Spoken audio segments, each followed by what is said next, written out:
Well, hello there and welcome to another interview presented by me, Jack Lucas Caffrey, where today I'm going to be interviewing an Irish radio broadcasting legend that many would consider to be a legend. So ladies and gentlemen, please welcome Ronan Collins. How are you doing today? I'm good, Jack. How are you?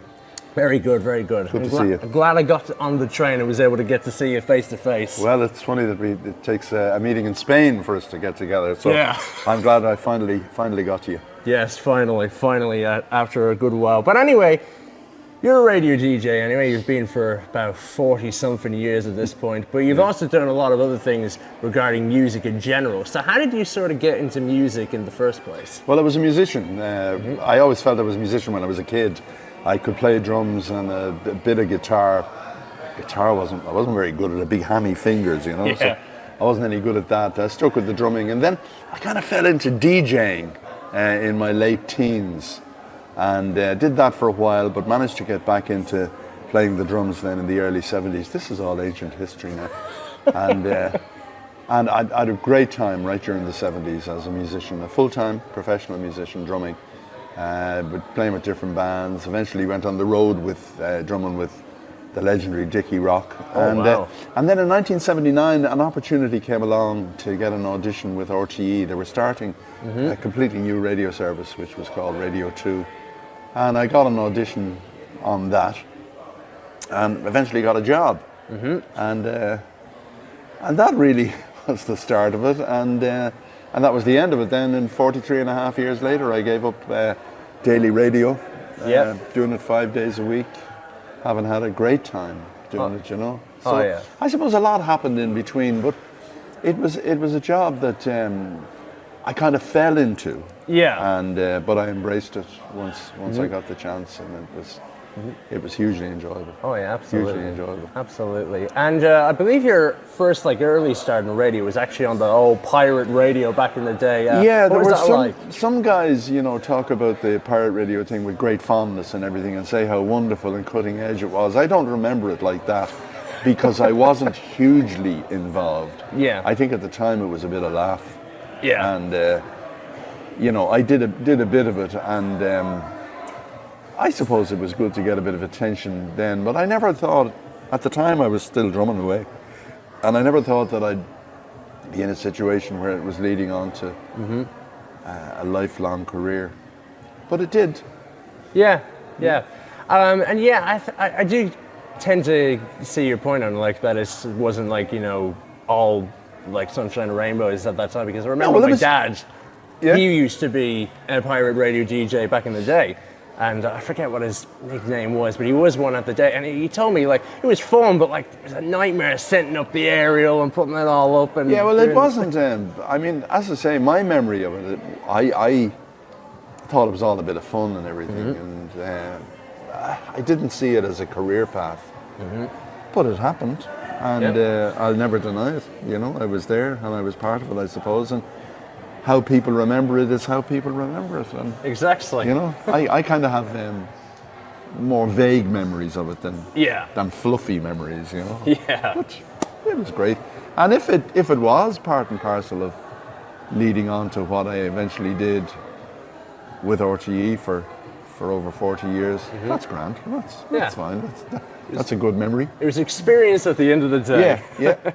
But how did you actually approach doing those sort of radio DJ shows? So you'd go in and put the show together. How would that sort of work on the day when you were doing it? Well, I think one of the good things about Radio 2 when it started in '79 was, even though it was RTÉ, and somebody like me who was an outsider would have felt that RTÉ was quite rigid in the way it did things, we were given complete freedom at the beginning of Radio 2. That's how I remember it. I was lucky that I fell in with good production people with a lot of experience, rather than people who were trying to make a name for themselves at the time. Yeah. And I was just allowed to do it. And I remember it well that, my producer at the time and a great mentor, a man called Bill O'Donovan, he just used to say to me, look, you have a good personality, you know how to get yourself across, just go and do that. And he didn't try to stilt me in any way or didn't try to guide me. He basically said, there's no point in letting on to be somebody else. Just Absolutely. be yourself. And let's see how that works. And it seemed to work. It absolutely did. Yeah, absolutely did, because you built like 250,000 monthly listeners for a good long while. I was in Meehouse the other day, and just some Cork guy just randomly mentioned, "Oh, Ronan Collins, what a great DJ," not knowing I was interviewing you the next day. Yeah, well, it's nice, and it's nice to be remembered now. And but it was funny recalling so much over the last 12 months, or indeed 2 years, because it's 2 years ago since I started to think about stopping. Yeah.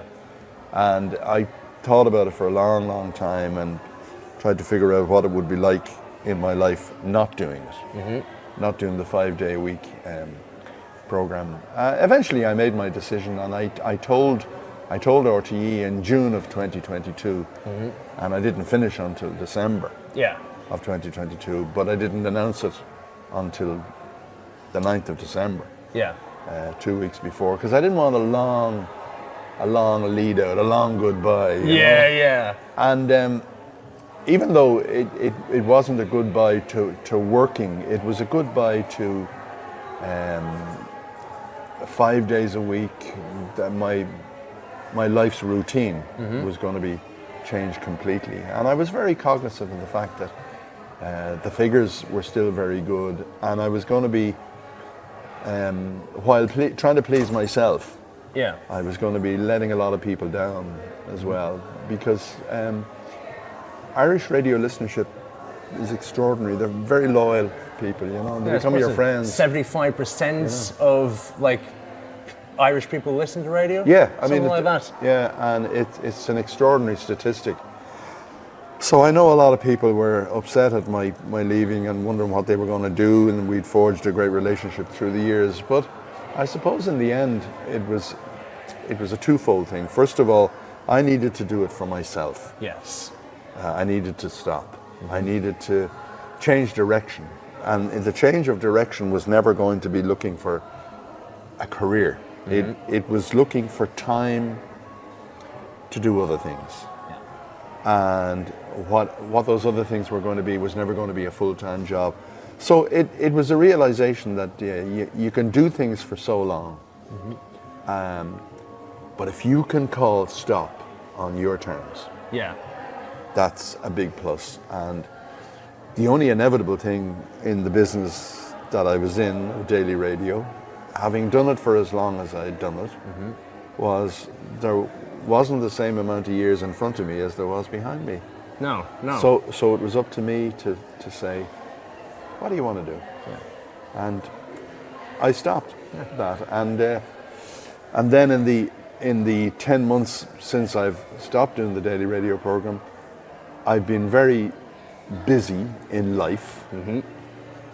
But it's a very different kind of busy. It's a different rhythm to my life, and it's been fantastic, And it's given me the time to still be involved in radio. I'm on RTÉ Gold. I was going to ask you about that as well. And I use the technology to do that. Even though the show is 15 hours a week, I don't have to record 15 hours a week. So I don't have to be there to do it. So I use the technology. I do some of it from home, and I do some from within RTÉ. But and it's, again, as I described my life, it's a different rhythm. It's playing oldies, which I love. I've complete freedom to play whatever I want. We're not stilted into 80s or 90s. It goes right back to the late 50s. Yeah, and that's what I was actually going to ask you as well, because with some of the radio stations, because I've spoken to other radio DJs, not through interviews, but privately, like at different radio stations, and they say, well, I'm going to be honest with you, Jack, my sort of like playlist that we have, it's not created by me at all. It's already in the system. Did you have like complete control over every single song and what would be? Yes, I do. Right? I have a template presented to me because, formatted radio is a thing I never had to work in before.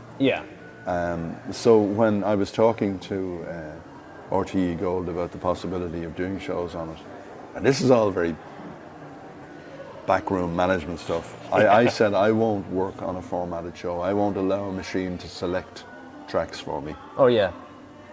So we have a human element in it, as well as a selector, a machine. Yeah. So I'm presented with 40 tracks to play on any given day, and there's repetition in them. And I've never believed that when you're playing classic gold songs, there should never be repetition. Every song should be a surprise. Yeah, absolutely. There should be a reason for playing every song, not just because it fits the format, but because it fits what I do. Exactly. And they gave me permission to do that. So when I'm presented with the list of songs for any given program, I change them as the mood goes on, and I put in things that I feel would fit the day, fit the mood. If a song is suggested, for instance, George Michael and Wham, hugely popular, absolutely, still to this day. Yeah, but not every day. No, cropping up on a program, and selectors will do things. The automatic selectors will do that kind of thing. So I'll put in something else. I mean, I'll feature George Michael and Wham from time to time, but certainly not every day. No, and that's the problem with formatting all these stations. I mean, there's another station that plays classic hits and classic gold songs, but they play from the 80s and 90s. Only? Yeah. Silly. So, I mean, any state, if you're talking about classic hits and classic pop music and everything, any station doesn't play the Beatles. So there you go. Yeah, yeah. So it's been a great opportunity, and I like doing it. I still like doing it. And then I work on Radio 1 once a month, on RTÉ Radio 1. I do an interview show. How's that been going? I heard a little very bit of good, the Christy Moore one. That was pretty good. Yeah, it's great. It's just a great opportunity. It's very simple. Very simple idea. We try to keep the talk to a minimum and try and include as many songs as we can with any performer. Sometimes the talk can be equally important, but I always feel that the music is the most important part about it. And when it's just a one-on-one, there's no audience. There's no technology to get in the way. Christy, I mean, you just sit Christy in a chair and away he goes, you know. Yeah. And I've had a good relationship with Christy over the years. And we've had lots of other people as well, you know. And there's lots of people I want to get. So as that goes on into 2024 now, I hope that we'll be able to expand it and get lots of other people. But I've had some fantastic guests on, and I think the standout people have been, I had Mary Chapin Carpenter, and she was absolutely superb. And a couple of years ago we had Paul Brady. Really?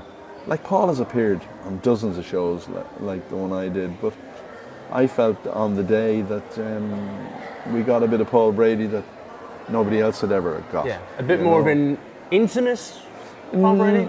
Not really, you know. Paul is a very straightforward kind of a guy, you know, and he'd been very guarded through the years, you know. And even though when I do these chats it's about music mainly, Paul actually spoke about his family and being a grandfather, which, you know, I'd never heard him do before, and he did it with great warmth and affection. Yeah. Which I felt was a side of him that he'd never kind of portrayed before. No. Portrayed is the wrong word. He'd never allowed us to see before. And I was pleased with that, you know, because I like him and I admire him very much. And it was great to see that, even though you knew he was a nice enough guy to meet and everything, just to see the humanity and the humility in talking about all the years of his own success, but really life now is about different things, and he opened up on the family, which was great, you know. So that's really what I've spent my year doing, and then I've been doing a lot more live gigs as well. Yeah. Singing. Yes. Which I still find a bit odd that people are so welcoming and accepting of me doing that, because even though I've sung for years, I always, when I was a musician, I was a singing drummer or a drummer singer. I was probably a better singer than I was a drummer, but I didn't have the need, the desire, or probably the ability to do it out front. I was protected by my drum kit. Yeah, and yeah. when I exactly. sang and played, I was happy doing that. And then many years later, then I kind of went back to singing a bit, and found that I had a newfound freedom doing it, you know. So in the back of my mind, I always thought I'd like to do more of that. And then the opportunities came along in the mid-2000s, 2005, 2006, around about then, and I started to go down that road. And then in the last couple of years, in thinking about giving up the daily radio program, I said, I'd like to maybe do a bit more performing and singing, but I didn't want to do a huge amount of it, because it's physically much more demanding than doing a radio program. Oh yeah, absolutely. And you know, whether you like it or not, you have to be honest with yourself, and you know that you're getting older, and you don't want to be chasing your tail all around the country. So I do that in a very controlled kind of manner. I pace it. I do, if I'm lucky, I do about 3-4 gigs a month, and that's loads. Oh yeah, you know? I mean, even then, that's probably more than what some big bands would be doing as well. So yeah, you're doing quite a you don't want good amounts. Yeah, and they're not. It's not tours. It's not all concentrated into a week or anything. And it's enjoyable to do. And again, I find myself back in the company of musicians, because I always use a band. Yes, there's always at least 5 in the band, and for some shows we expand the band even bigger. So I haven't gone down the road of using tracks and that kind of thing, because that's not the kind of thing I can do. You know? No. It's a different discipline completely. And again, it gets me back in the company of musicians where I was 50 years ago. Yes, exactly, you know? Exactly. And you have been doing a lot of them lately, as you have mentioned. Yeah. You've been doing a lot of show band ones specifically, which that's really in the show band years. And today, Stars in the Sun in Spain. Yeah. So how's all of them been going, and bringing back all their show band songs? Well, that's how I came back singing, because I mean, I'd always a great affection for the show bands, and they got a lot of bad press over the years, and a lot of people criticised the whole show band thing, and they'd never seen a show band or seen any of the show band stars in their lives. I hate that. You know? I bloody hate when people do that. You know, and I mean, I'm specifically talking about Bob Geldof and Bono, and they used to call it the dark years, you know, and it was a criticism, ill-founded criticism, because they didn't really know what they were talking about. No. Yet I had a great affection for the show bands, and I was never in a show band as such, and I wasn't playing. I was only a kid when the show bands were around, and the peak of the show bands was 1960 to 1964, 65. Then many bands continued on. Many of the artists and singers continued on. Brendan Boyer and Dickie Rock and Joe people Dolan. like that, and Joe Dolan. And Joe Dolan always maintained a band for years. Always had a band. Yeah. And in the 2000s, then I kind of revived my interest in show bands by compiling the first CD of show band hits to be available ever. All the show band hits on a CD. Remember them? Yeah. And that was a huge success. So we brought out a second compilation, and these were double CDs. And that was a great success as well. And there was a demand for live shows, but there were very few of the show band stars around or available to us. But we did have some shows with Dickie on them and Brendan Boyer. And I had this idea that we should include on the show, as well as the stars, is maybe do a performance of lots of the old show band hits from the show band stars of years gone by. So I sang them. Yeah. And that's how that came about. And Then the Reeling in the Showband Years was an idea of Tommy Swarbrick. Great title for a show, you know. Oh yeah, absolutely. And it also fits as well because like you working on RTÉ Radio and there being an RTÉ TV program called Reeling in the Years, it just works. It was a good idea. We started that. I don't know how long ago it was. It's probably 14 years ago.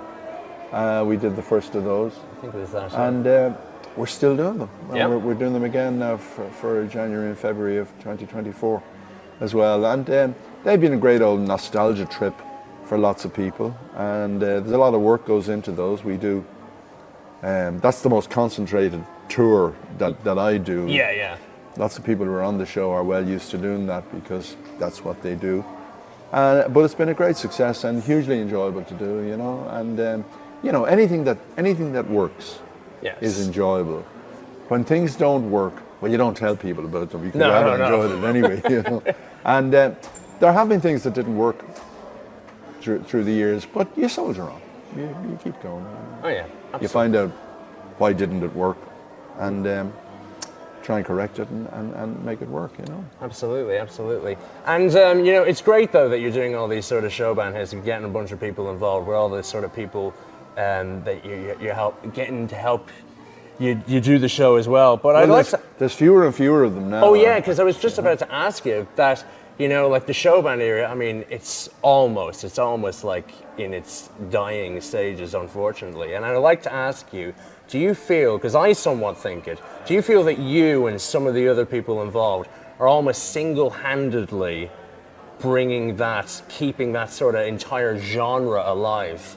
No, not really, because there are lots of other people who do it. I mean, the country music bands are very much the spirit of the show bands from years ago. So there are other singers who keep it alive and keep those memories alive and do some of the old show band hits. People like Jimmy Buckley and Robert Mazzell and Mike Denver. That's very much the tradition of the old show band thing, and they would do a lot of old show band hits as well. It used to be for dancing, but now they're doing more and more concerts. All the time. So I think we were the ones who kind of spurred them on to do it. But it's not just us keeping them alive. I'm too busy trying to keep myself alive without worrying about all of that.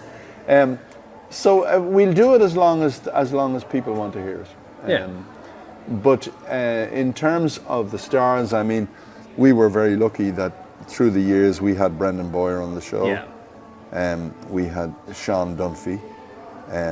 We never had Joe Dolan. Joe died in 2007. But you had his band member, Frankie MacDonald. He's actually here today. Yeah, we had Frankie MacDonald on, and we've had lots of people who've been in bands and associated with bands, and we had the big stars as well. But we had Dickie on it. I remember Dickie was on one of the tours one year, and a huge success. And Dickie doesn't work anymore. We have Red Hurley still with us, who Red didn't come along till the 70s when the showband thing was over, but he was performed in the ballrooms and everything.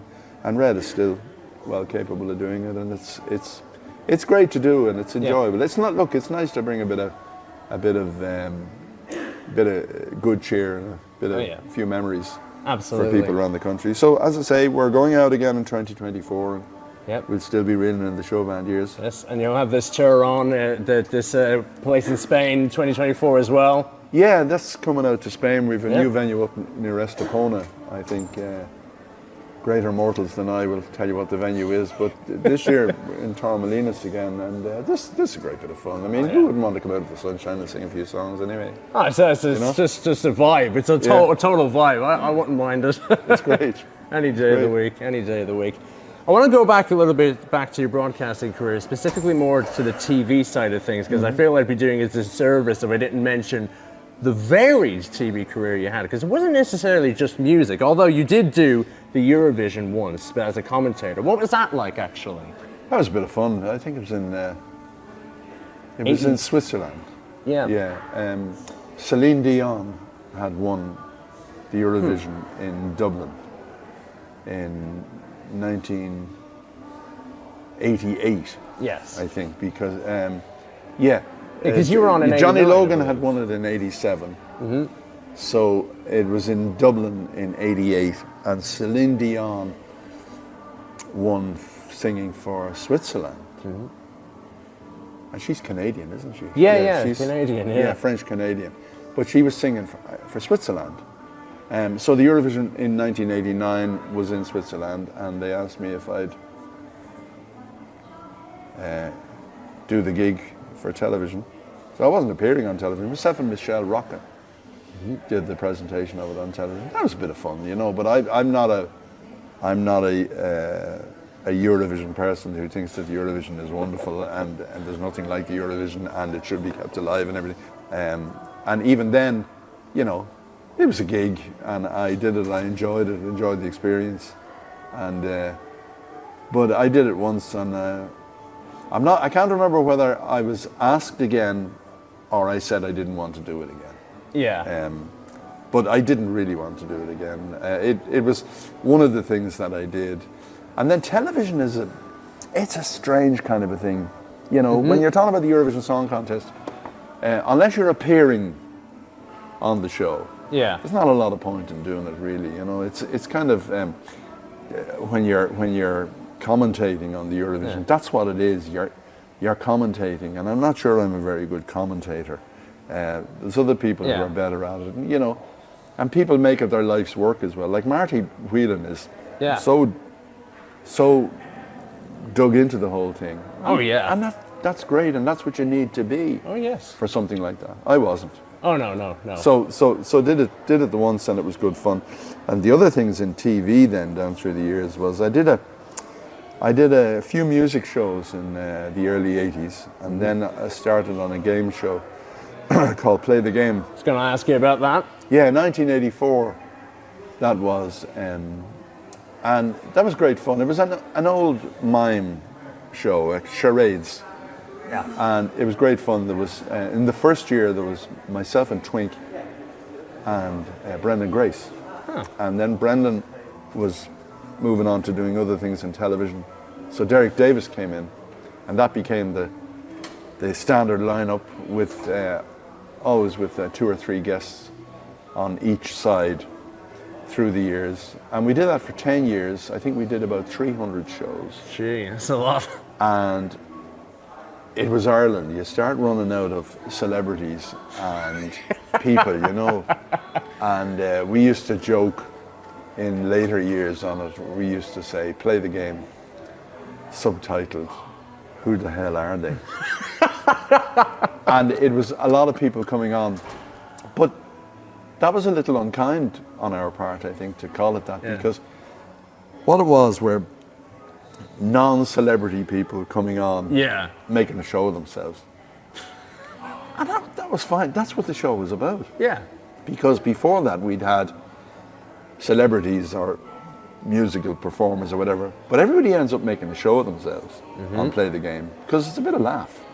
And the people who failed on it were the ones who were too serious about it.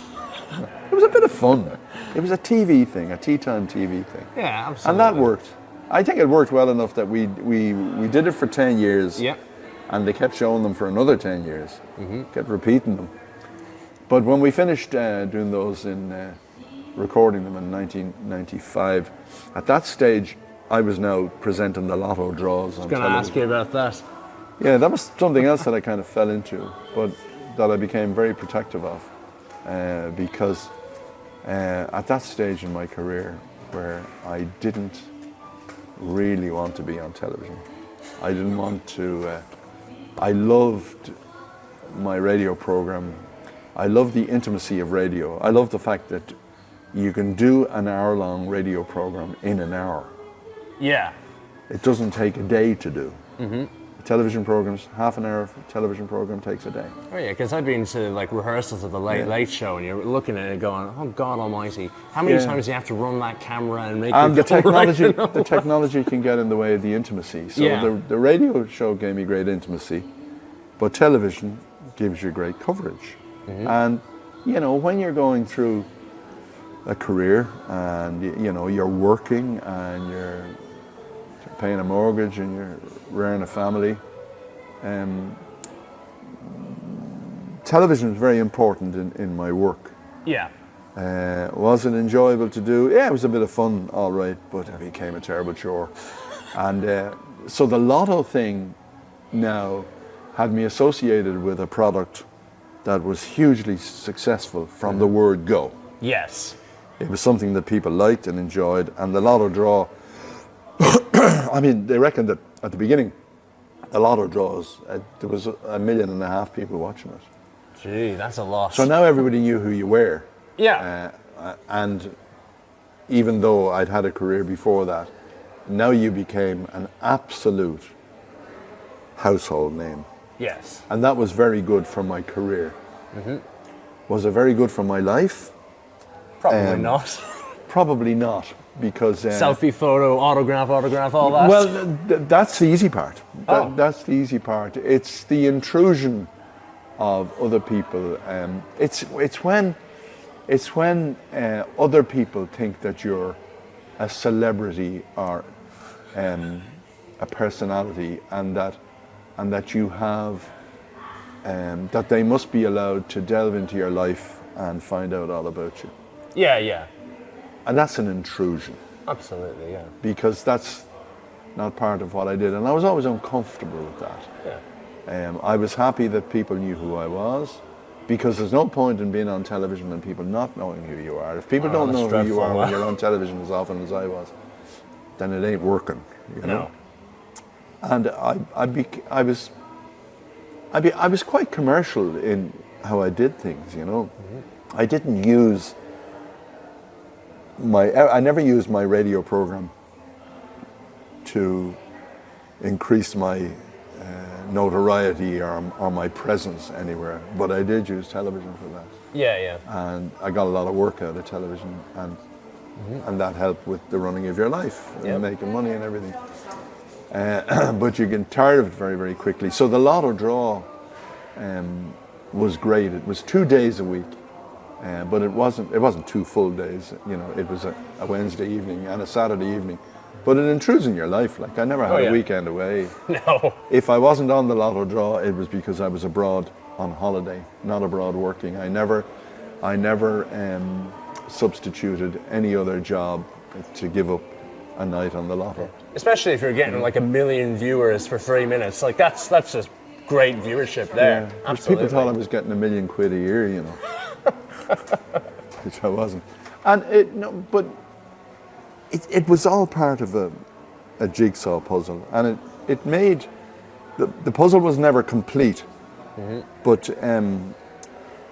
being on television, being on daily radio every day, and doing other work around, because of the radio and television notoriety that brought the other work in, it was great. It was hard work, but looking back on it, I wondered how I worked so hard. It takes a lot of time to do all that. Yeah, and I didn't have time at home that I would like to have had. But that's what you do when you're working and things. And that's why you're now talking to me in my senior years, and I'm able to reflect and look back and say, yes, it was great. But would I do it again the same way? Probably not. No. Is there anything I would change? Probably. What would I not change? I wouldn't change the radio thing. No. Wouldn't change the radio thing at all. No. The television thing, well, I'll just illustrate it for you that in 2005 or 2006, I think it was, the National Lottery were making changes. And I had turned down lots of television work in the years that I was working for the National Lottery, because there was no point in being on all the time. You know, I was on twice a week, very short snippets, but people were watching it and knew who you were. And I turned down other things, and the Lotto draw, certainly in RTÉ, the Lotto draw other people would have perceived it as getting in the way of other things I could have done. I turned down the other things I could have done, because I wasn't going to be working. As it was, I was working 7 days a week. Doing the radio as well. And I was probably working 14-hour days. And I didn't need any more get in the way. So in 2006, the National Lottery were making changes, and it was agreed that I would slip away into the sunset. And it was the right time to do that. Yeah. And timing is very important. Absolutely. It was the right time to do it, and I left on a very amicable arrangement with the National Lottery. I wasn't fired, and I didn't leave. We came to an arrangement, and I moved on from that. And lo and behold, if a couple of months later somebody didn't come to me and say, "You're not on TV anymore, we'd like you to do this," and I said, "No, thank you for asking. I don't want to be on television anymore." Yeah. And the thing that was suggested for me to do, which I won't go into, but I didn't really want to do it. I didn't really want to do anything on television. No. I felt that television was a place for people who wanted to be famous and who wanted to just be on television and everything. And I was happy to leave it to them. Yeah. And that's fine. And wasn't I very lucky to be in a position to be able to say no? Yeah. And I said no. So I suppose, did I walk away from television stuff? No, I didn't walk away from it. I just said, that's enough now. Yeah. I don't need to do that anymore. And now I get a great kick out of an odd time appearing on a TV show, whether it's with TV3 or RTÉ or whoever it happens to be. Yep. And it's nice fun to go in and record things with people. And that's how I do it now. And I'm amazed at how many people are still interested in talking to me, or seeing me now is great. Working with the bands and doing the shows is terrific, and I enjoy those very much. But as I said to you, and I've used it already, I haven't got another 40 years ahead of me, and you're not getting younger anytime soon. No, I'm not. I certainly, I may be growing older, but I've never grown up. I still kind of have a lot of the same feelings that I would have had, certainly with regard to music and performing. I still love it. Yeah. And if something comes along that I don't want to do, I won't do it. Exactly. At this stage of my life, I don't want to do that. And somebody say, "Oh, it'd be great for you." Yeah, but I don't want to do it. What's the point in doing something you don't want to do? Does that explain how varied your TV career was, where you just kind of were just doing whatever you felt like? Because at one point you were doing the Olympic Games at one point. Yeah, that was great. That happened by accident, as a lot of things did. I mean, I used to commentate on the Irish Open golf on television. Oh, lovely. And that was a great labour of love, because I like golf.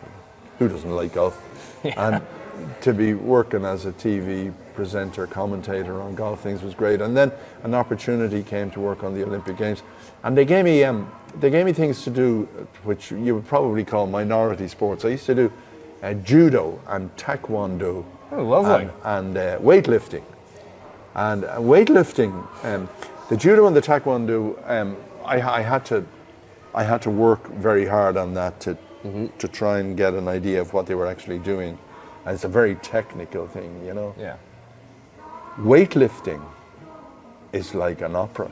It's extraordinary stuff, and it's populated by people who have the weirdest body shapes, because to be a weightlifter you need to be small and wide, have short legs, and very strong upper body, very strong body, completely. And the Turkish competitors, the Greeks, are great at it.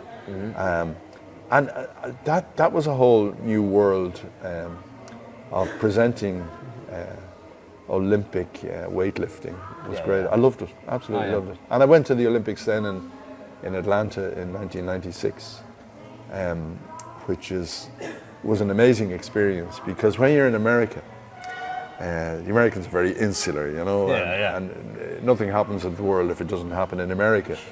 We were in Atlanta, Georgia. The Olympic Games was on, but outside the Olympic ring, the Americans didn't know it was on, because that's the way Americans are. You know, they're just, oh, it's on, the Olympic Games is on, I see it on TV. Where's it on? And I'd say, it's in Atlanta. Well, we're in Atlanta. And I'd say, yeah, it's down there. And the Americans say, oh, I didn't know that. I just saw it on TV. I didn't know it was here. You know?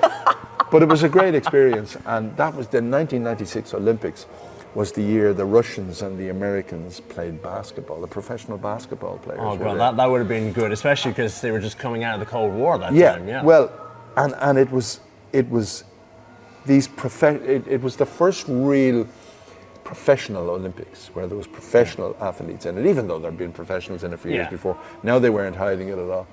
And there was no Eddie the Eagles coming in. No, it was all serious people. I think Eddie the Eagle might have been after that or before that, but certainly it was an extraordinary time. But I remember going, because I had a badge that gave me access all areas. Yeah. I used to stroll down to the Olympic Stadium for the athletics. And you just walk in, you had the appropriate badge. And I wasn't working on it, I had nothing to do with it.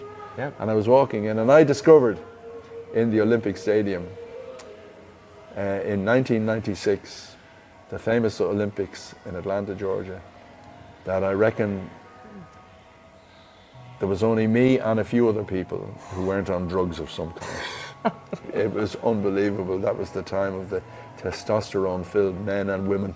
Yeah. And the whole drug thing. Not all of them, but a lot of them. Yeah. And it was an exciting and weird experience.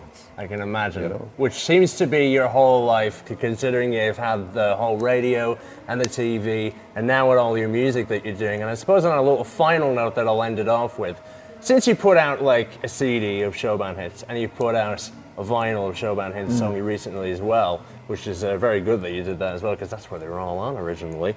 I was wondering, would you make your own sort of album where you're the singer on it and you're playing the drums in it? Would that ever would you ever dabble in that? No. You felt like, no? No, the reason is that all the songs that I sing, particularly the Showband memories and the stuff that suggests Showband memories, all those songs belong to somebody else. Yes. Now, I do a show called Joe Dolan Songs, and I was very specific when we were putting that show together, that the show was to be called Joe Dolan Songs.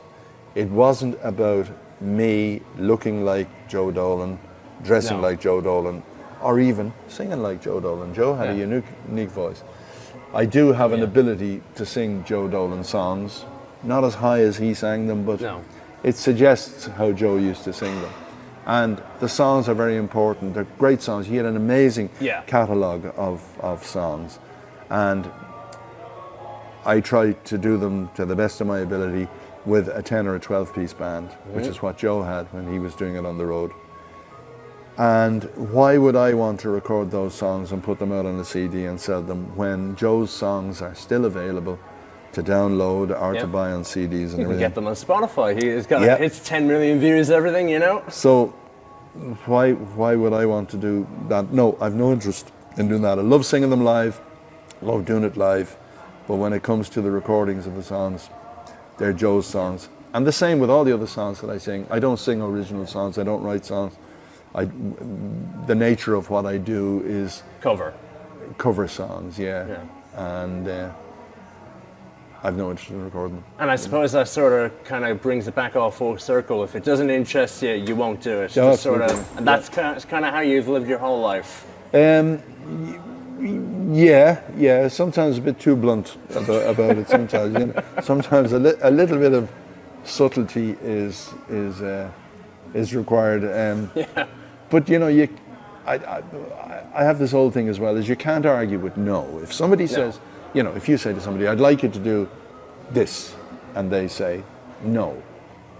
It's not much you can really do to convince them. There isn't anywhere to go after that, you know? No. So I a lot of the time don't see the point of saying, no, I'm not going to do that because. No is the answer. The because is not the answer. It's no is the answer. Oh no, I'm not going to do that. Yeah. And that's what happened down through the years, is that sometimes people will start getting conspiracy theories and say, well, he said no to that. why do you think he said no? Well, did you ask him why he said no? No, I didn't. Well, I mean, why are you making up reasons that he might have said no? Or so, yeah. It's great when you say yes, though. Yeah. When you say yes to something. And when I say yes to something right through my working life, if I say yes, I'll do something, I'll do it. Mm-hmm. And I'll do it with a heart and a half. Yes. And more. And I will hope that, we are doing it the right way. I'll certainly give it my best shot. Yes. And that's what any effort deserves, anything that you agree to do. If you're going to do something, do it with enthusiasm. Yes. If you can't do it with enthusiasm, don't do it. Yes, absolutely. And I'm glad that you agreed to this, and I'm glad you said yes, and I'm glad you gave it the heart and a half. So Ronan, we'll leave it there. Thank you very much for coming on. Is there any sort of last things you'd like to say, and you'd like to plug in your shows, the socials, whatnot? Well, I've been blessed with a name that when I was a kid, nobody could say Ronan. People used to say Roland, no, Ronan, which I don't mind, the Irish version of. Mm-hmm. Now every Tom, Dick and Harry is called Ronan. There's Ronans all over the place. It's quite extraordinary. And I remember Ronan Keating saying to me once that when he was a kid, nobody could say his name. And I said, well, I'm older than you, Ronan. Imagine where I was when there was no other Ronans around. So it's great to have a name that's known and recognised. I still love it and I'm still amazed when people will acknowledge me, whether it's on the street or in a shop or wherever it happens to be, that people say, oh, there's Ronan Collins. And I'm kind of going, I just say to myself, yeah, but I haven't been around for years. But in actual fact, I'm still around, and people's awareness of you, that's great. That's really nice. It's a nice legacy to have.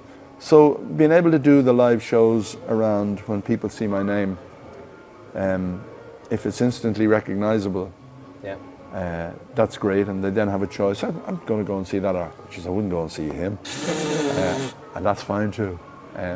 So if you happen to see my name associated with anything around the country, I'd be delighted to meet you. All right. Well, thank you very much, Ronan. And you can find me simply on my YouTube channel, Jack Lucas Caffrey. I'm also available on Instagram and Facebook, where I'll be posting highlights of all the interviews I've done, and maybe some of the shenanigans like my music as well. I'm a bit of an all-rounder like Ronan himself as well. So, Ronan, good man, Jack. Thank you very much for coming on. And yes, I'll see you soon. Thank you very much. Take care. Thanks, Jack. Thank you.